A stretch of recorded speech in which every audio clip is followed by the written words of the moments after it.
ஆதி பாரதி சீரியலை பற்றி தான் நம்ம இந்த வீடியோக்குள்ளே நம்ம பார்க்க போகிறோம். வாங்க நம்ம வீடியோக்குள்ளே போகலாம். ஆதியும் பாரதியும் பார்த்தோம்னா அவங்க எப்படியாவது துரையும் பிரியாவையும் வந்து காப்பாற்றணும்னு சொல்லிட்டு வந்து அவங்க தேடி அலைஞ்சிட்டு இருக்கிறாங்க. ஏன்னா பாரதி கூட மர்ம நபர்னு சொல்லி இருக்கிறது அது வந்து ஆதியாக தான் இருக்கும். அதனால் அவங்க ரெண்டு பேருமே வந்து சேர்ந்து அவங்க ரெண்டு பேரும் எப்படியாவது கண்டுபிடிக்கணும்னு சொல்லி அலைஞ்சிக்கிட்டு இருக்கிறாங்க. இன்னொரு பக்கம் பார்த்தோம்னா மீனாவோட அம்மா வந்து ஆதியும் பாரதி சேர்ந்து இருக்கிற அந்த கல்யாண ஃபோட்டோவை அவங்க வந்து எடுத்துகிட்டு வந்துருந்தாங்க. அப்போ மீனா வந்து சொல்கிறாங்க, அம்மா இந்த கல்யாண ஃபோட்டோவை மட்டும் நம்ம பாட்டிக்கிட்ட காட்டிட்டோம்னா அவங்களே இந்த கல்யாணத்தை நிறுத்திடுவாங்கம்மா அப்படின்னு சொல்லிட்டு இருக்கும்போதே, ஆமாண்டி அதுக்காக தானே இவளுக்கு தேடி கஷ்டப்பட்டு நம்ம எடுத்துகிட்டு வந்தோம், இந்த ஃபோட்டோவை கொண்டு நம்ம காட்டிடலான்னு சொல்லிட்டு இருக்கும்போதே அப்போ அவங்க ஃபோட்டோவை கையில் வச்சுருக்குறாங்க. அந்த நேரம் பார்க்க குழந்தைங்களாம் விளையாடிட்டு இருக்கவும் அப்போ வந்து அவங்க கையை தட்டி விடவும் அந்த ஃபோட்டோ கவர் வந்து பார்த்தோம்னா ஒரு காய்கறி கூடையில் வந்து விழுந்துருது.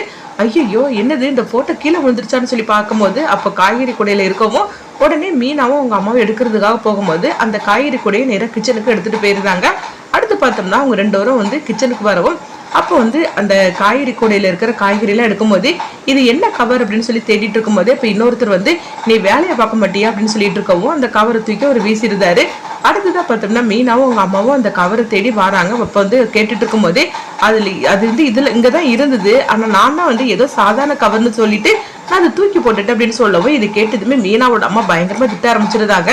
அந்த கவரில் எவ்வளோ பெரிய ஆதாரம் இருக்குது, அதை போய் இப்படி அசால்ட்டாக வந்து தூக்கி போட்டுட்டேன்னு சொல்லிட்டு இருக்கானேன்னு திட்டிட்டு போகவும் அடுத்து இங்கே பார்த்தோம்னா வந்து அவங்க ஆதியும் அந்த மர்ம நபரும் வந்து பார்த்தோம்னா அவங்க மித்ராவோட வீட்டுக்கு வராங்க. அப்போ பாரதி வந்து சொல்லிட்டு இருக்கிறாங்க, இந்த இடத்துல தான் அந்த பொண்ணு வந்து என்னை தேடி வந்திருக்கிறா அப்படிங்கும்போது அப்போ உடனே ஏத்தாப்புல பார்க்குறாங்க அந்த மர்ம நபர். அப்போ வந்து அந்த கடை இருக்கவும் அந்த கடைக்கு நேராக போகிறாங்க. அப்போ அவர் முகத்தில் ஒரு கர்ச்சிப்பு வைக்கவும் அவர் தூங்கின மாதிரி ஆகுறாங்க. உடனே பாரதி பயப்பட ஆரம்பிச்சிருந்தாங்க.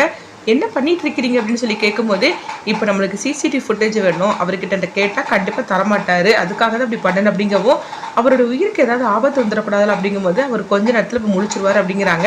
அடுத்து பார்த்தோம்னா சிசிடிவி ஃபுட்டேஜை வந்து அவங்க வந்து எடுக்கிறாங்க. எடுக்கும்போது பிரியாவை 3-4 பேர் காரில் கூட்டிகிட்டு போகிற மாதிரி தெரியுது. உடனே அந்த காரோட நம்பரை வச்சு பார்த்தோம்னா மர்ம நபர் வந்து யாருன்னு சொல்லி கண்டுபிடிக்க ஆரம்பிச்சிருந்தாங்க. அடுத்ததாக பார்த்தோம்னா அந்த நம்பரை வச்சு அவங்க பிரியா எங்கே இருக்காங்கன்னு சொல்லிட்டு அந்த இடத்தையும் மர்ம நபரும் அவங்க பாரதி சேர்த்து கண்டுபிடிச்சிருந்தாங்க. இன்னொரு பக்கம் பார்த்தோம்னா துரை வந்து இந்த இடத்துக்கு தானே நம்மளை வர சொன்னா, ஆனால் பிரியாவை காணலை அப்படின்னு சொல்லிட்டு அவங்க பிரியாவுக்கு ஃபோன் பண்ணவும் உடனே அவங்க கூட இருக்கிற 4-5 பேர்கிட்ட தான் அந்த ஃபோன் இருக்குது. அப்போது துரை தான் ஃபோன் பண்ணிட்டு இருக்கிறான். சரி நம்ம இப்போ வந்து பவானி மேடத்திட்ட இந்த விஷயத்தை பற்றி சொல்லலாம் அப்படின்ட்டு பவானிக்கு ஃபோன் பண்ணுறாங்க. இந்த மாதிரிக்கு இந்த துரை ஃபோன் பண்ணிட்டே இருக்கிறா, இப்போ என்ன பண்ணுறதுக்கு அப்படிங்கும்போது உடனே பிரியா விட்டு இப்படி பேச சொல்லு அப்படிங்கிறாங்க. உடனே சரின்னு சொல்லிட்டு உடனே பிரியா வந்து பேசுகிறாங்க, துரை நான் ஒன்று 10 நிமிஷத்தில் அங்கே வந்துடும் அப்படின்னு அவங்க போய் சொல்கிறாங்க. ஏன்னா இல்லைன்னா இவங்க வந்து நம்மளை ஏதாவது பண்ணிடுவாங்க அப்படின்னு சொல்லிட்டு அவங்களும் துரைகிட்ட வந்து போய் சொல்லியிருந்தாங்க. துரையும் சீக்கிரமாக வா நீ சொன்ன இடத்துக்கு நம்ம வந்துடுது அப்படிங்கும்போது அடுத்ததாக பார்த்தோம்னா பவானி வந்து அவங்க கணவர்கிட்ட சொல்கிறாங்க, எப்படியோ அவன் துரை அந்த இடத்துல இருந்து தான் வெயிட் பண்ணிட்டு இருப்பான், அங்கே போனாக்கி அவனை நம்ம பிடிச்சிடலாம், பிடிச்சது மட்டும் இல்லாமல் அவன் கதையை முடிச்சிடணும், ஏன்னா அவன் இருந்தாக்கி கண்டிப்பாக வந்து அவன் அந்த கல்யாணத்தில் இந்த உண்மையை சொல்லினது மட்டும் இல்லாமல் நம்ம எல்லாரையும் ஆதிக்கிட்ட மாட்டி விட்டுருவோம் அப்படின்னு சொல்லிட்டு இருக்கவும் ஆமா நீ சொல்றது தான் கரெக்டு, இன்னும் கொஞ்ச நேரத்தில் நம்ம போய் அவன் கதையை முடிச்சலாம் அப்படின்னு சொல்லிட்டு இருக்கிறாங்க. அடுத்துங்க பார்த்தோம்னா வந்து ஆதியும் பாரதியும் பிரியா இருக்கிற இடத்துக்கு வந்து வந்துருந்தாங்க. வந்ததுமே அவங்கள போட்டு அடின்னு அடிச்சு பிரியாவை வந்து அவங்க பாரதியை காப்பாத்துறாங்க. நீங்க தான் பாரதியான்னு சொல்லி கேட்கும் போது ஆமா நான் தான் பாரதி அப்படின்னு பிரியா கிட்ட சொல்லவும் உடனே வா நம்ம வந்து மண்டபத்துக்கு போகலாம் அப்படின்னு சொல்லிட்டு போகும்போது அப்போ உடனே வந்து பிரியா வந்து சொல்றாங்க, இல்ல துரை இந்த இடத்துல வந்து எனக்காக வெயிட் பண்ணிட்டு இருப்பான் அப்படிங்கவும் இதை கிட்டதுமே பாரதி அதிர்ச்சி அடைகிறாங்க. அப்போ உடனே துரையை நம்ம போய் காப்பாற்றணும், அப்படி இல்லைன்னா வந்து அவங்களால ஏதாவது ஆபத்து வந்துடக்கூடாதுன்னு சொல்லிட்டு துரை இருக்கிற இடத்துக்கு பார்க்கும்போது பாரதி அந்த மர்ம நபர் அதுக்கப்புறமா பிரியா அவங்க 3 பேர் போறாங்க.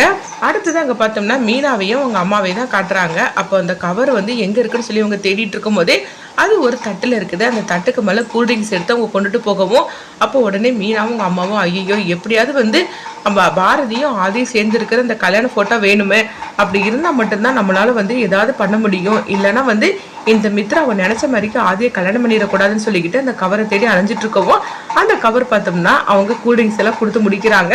அப்போ அந்த கவரில் உள்ள ஃபோட்டோ வந்து கரெக்டாக பார்த்தோம்னா அவங்க ராஜேஸ்வரி பாட்டி இருக்கிறாங்களாம், அதாவது நந்தினியோட பாட்டி, அவங்க கையில் வந்து விழுது. உடனே அது என்னன்னு சொல்லி பார்க்குறாங்க. பார்த்ததுமே அதிர்ச்சி அடைகிறாங்க. என்னன்னு பார்த்தோம்னா ஆதியும் பாரதியும் சேர்ந்து இருக்கிற கல்யாண ஃபோட்டோ தான் இருக்குது. அதை பார்த்ததுமே வந்து பாட்டிக்கு என்ன பண்ணதுன்னே தெரியல. அப்போ வந்து ஆதிக்கு ஏற்கனவே கல்யாணம் நடந்திருக்குது, அதுவும் இந்த பாரதியோட நடந்திருக்குது. எவ்வளவு பெரிய விஷயத்தை இவங்க நம்ம கிட்ட மறைச்சிட்டாங்க அப்படின்னு சொல்லிட்டு பாட்டி கோபத்தோட நேரா பார்த்தோம்னா மித்ரா கிட்டையும் சுதாகர் கிட்டே கேட்கறதுக்காக போகும்போது உடனே அவங்க 2 பேர்கிட்டயும் பாட்டி வந்து கேட்டுட்டு இருக்கிறாங்க. ஆமா ஆதிக்கு ஏற்கனவே கல்யாணம் முடிஞ்சிருக்குதா அப்படின்னு சொல்லி கேட்கும்போது இதை கேட்டதுமே மித்ராவும் சுதாகரும் அதிர்ச்சடைகிறாங்க. அப்போ உடனே வந்து அந்த ஃபோட்டோவை காட்டி இவங்க கேட்கவும் ஃபோட்டோ கையில் கிடச்சதுனால இவங்க 2 பேரும் வந்து வசமாக மாட்டிக்கிட்டுதாங்க. அப்போ மித்ரா வந்து சொல்கிறாங்க, ஆமாம் பாட்டி, ஆதிக்கு ஏற்கனவே பாரதியோட கல்யாணம் முடிஞ்சிருச்சு அப்படிங்கும்போது இவ்வளோ பெரிய விஷயத்த மறைச்சிருக்கிறீங்க, நான் இப்பவுமே இந்த கல்யாணத்தை நிறுத்துறேன் அப்படின்னு சொல்லும்போது, பாட்டி அதை மட்டும் செஞ்சிடாதீங்க, நானும் ஆதியை கல்யாணம் பண்ணிக்கிட்டா நான் ஆதியை நல்லபடியாக நான் பார்த்துக்கிடுவேன், ஆனால் தயவுசெய்து இந்த ஃபோட்டோவை காட்டி கல்யாணத்தை மட்டும் நிறுத்திடாதீங்க பாட்டி அப்படிங்கும்போது, பாரதிக்கு நீ வந்து துரோகம் பண்ணியிருக்கிற, அது மட்டும் இல்லாமல் ஆதிக்கு எதுக்காக இந்த விஷயம் வந்து தெரியாமல் போச்சுன்னு எனக்கு தெரியல அப்படின்னு சொல்லிட்டு இருக்கவும், என்ன நடந்தாலும் சரிதான், இப்பவுமே இந்த கல்யாணத்தை நிறுத்த போற அப்படின்னு சொல்லிட்டு பாட்டி கோபத்தோட போகவும், அப்போ சுதாகர் வந்து அவங்க மித்ரா கிட்ட சொல்றாங்க, என்ன மித்ரா இப்போ என்ன பண்றதுக்கு அப்படிங்கும்போது, எப்படியாவது பாட்டியை நம்ம சமாதானம் செஞ்சு ஆகணும் அப்படின்னு சொல்லிட்டு மித்ரா பார்த்தோம்னா பாட்டிக்கு பின்னாடியே போறாங்க. அப்போ வந்து பாட்டியை அந்த ரூமுக்கு அழைச்சிட்டு போயிருந்தாங்க. பாட்டி நான் சொல்றது கேளுங்க அப்படின்னு மித்ரா வந்து ஒரு கட்டத்தில் அவங்க கெஞ்சிக்கிட்டு இருக்கவும், அப்போ பாட்டி வந்து சொல்றாங்க, இல்லை நீ எவ்வளோ பெரிய துரோகம் பண்ணிட்டு இருக்க தெரியுமா, நான் பாரதி பற்றி நான் தப்பாக புரிஞ்சுக்கிட்டேன், ஏன்னா ஒவ்வொரு தடவையும் நீ தப்பாக புரிஞ்சுக்கிற மாதிரிக்கு ஒரு சூழ்நிலையை கொண்டு வந்துட்டேன், ஆனால் இப்போ தானே தெரியுது பாரதி எதுக்காக வந்து இந்த மாதிரிக்கெலாம் பண்ணினான்னு. என்ன இருந்தாலும் சரிதான், தன்னுடைய கணவருக்கு நம்ம கண் முன்னாடியே இன்னொரு பொண்ணு கழுத்தில் தாலி கட்டுதை எந்த பொண்ணு தான் தாங்கிக்கிடுவா, அதனால தான் பாரதி இப்படிலாம் பண்ணியிருக்கிறா, ஆரம்பத்துலேருந்தே உனக்காக பண்ணக்கூடிய பரிகாரம் எல்லாத்தையும் வந்து எதாச்சியாக நடந்ததோ அது எப்படி நடந்துச்சு தெரியல, ஆனால் பாரதி தான் செஞ்சுருக்கிறா, அதுக்கு எல்லாத்துக்கும் காரணம் அவங்க 2 பேரும் ஒன்று சேர்றது தான் வந்து சூழ்நிலை, அதனால தான் இந்த மாதிரிக்கெல்லாம் நடந்திருக்குது, அதை நான் புரிஞ்சிக்காம நான் பாரதி மேலே நான் எவ்வளோ பெரிய தப்பான பழியெல்லாம் சுமத்தி நான் அவளை போட்டு திட்டி இருக்கிறேன், இப்போமே நான் அவகிட்ட மன்னிப்பு கேட்டு ஆதியும் பாரதி நான் ஒன்று சேர்த்து வைக்க போகிறேன் அப்படின்னு பாட்டி சொல்லவும், அப்போ இதுதான் உங்கள் முடிவு அப்படின்னு மித்ரா கேட்கும் போது, ஆமாம் இதுதான் என்னுடைய முடிவு அப்படிங்கிறாங்க, என்னை மன்னிச்சிருங்க பாட்டி அப்படின்னு சொல்லிட்டு அவங்க மித்ரா பார்த்தோம்னா ஒரு கட்டையை வச்சு பாட்டி தலையில் ஓங்கி அரைகிறாங்க. இதில் பாட்டி அப்படியே கீழே விழுந்து தூங்குன மாதிரிக்கு ஆகவும், என்னை மன்னிச்சிருங்க பாட்டி, இதை தவிர எனக்கு வழி தெரியல, கல்யாணம் முடிஞ்சதுக்கு அப்புறமா நான் உங்களை இருந்து சந்திக்கிறேன் அப்படின்னு சொல்லிட்டு மித்ரா பார்த்தோம்னா பாட்டியை அந்த ரூமுக்குள்ள வச்சு பூட்டி வச்சுட்டு வந்துருந்தாங்க. இப்போ சுதாகர் வந்து கேட்டுட்டு இருக்கிறாங்க, என்ன மித்ரா என்ன ஆச்சு அப்படிங்கும்போது, இந்த மாதிரிக்கு வந்து பாட்டி கல்யாணத்தை நிறுத்துறதுக்காக போனாங்க, அதனால எனக்கு வழி தெரியல, நான் இப்படி பண்ணிட்டேன் அப்படின்னு மித்ரா சொல்லவே இது கேட்டதுமே சுதாகர் அதிர்ச்சடைகிறாங்க. என்ன காரியம் பண்ணியிருக்கிற அப்படிங்கும்போது வேற நான் என்ன பண்றதுக்கு, பாட்டிக்கிட்ட நான் எவ்வளோ கெஞ்சி கேட்டேன், ஆனால் அவங்க வந்து இப்படி பண்ண மாட்டேன்னு சொல்லிட்டாங்க, அதனால இப்படி என்னால வந்து இப்படி செய்ய வேண்டியதாக ஆகிப்போச்சு அப்படிங்கும்போது, இப்போ உடனே இப்போ பாட்டிக்கு ஏதாவது ஆபத்து வந்துடக்கூடாது அப்படிங்கும்போது, இல்லை அப்படிலாம் எதுவும் வராது, அவங்க தூங்குன மாதிரிக்கு நிலைமையில தான் இருக்கிறாங்க, அதுக்குள்ளேயும் எப்படியாவது இந்த கல்யாணத்தை நடத்தி முடிச்சிடணும் அப்படின்னு சொல்லிட்டு இருக்கும்போதே, அடுத்து இங்கே பார்த்தோம்னா வந்து பிரியா ஆதி அவங்க பாரதி 3 பேருமே வந்து துறை இருக்கிற இடத்துக்கு வராங்க. அதுக்கு முன்னாடியே பார்த்தோம்னா பவானியும் அவங்க கணவரும் வந்து துறை இருக்கிற இடத்துக்கு வரவும், அப்போ கார் வர சவுண்டு கேட்டுட்டு அப்போ வந்து உடனே துரை வந்து ஒளிஞ்சு நின்று பார்க்குறாங்க. பவானியும் அவங்க கணவர் வரதை பார்த்துட்டு துரை வந்து இவங்க 2 பேரும் எதுக்காக இங்கே வந்திருக்கிறாங்க, இவங்க கையில் மாட்டிக்கிட்டோம்னா அவ்வளோதான் அப்படின்னு சொல்லி நினச்சிக்கிட்டு இருக்கும்போதே அப்போ துரை வந்து ஒளிஞ்சு நின்றுட்டு இருக்கிறாங்க. அதே இடத்துக்கு பார்த்தோம்னா இவங்க 3 பேரும் வராங்க.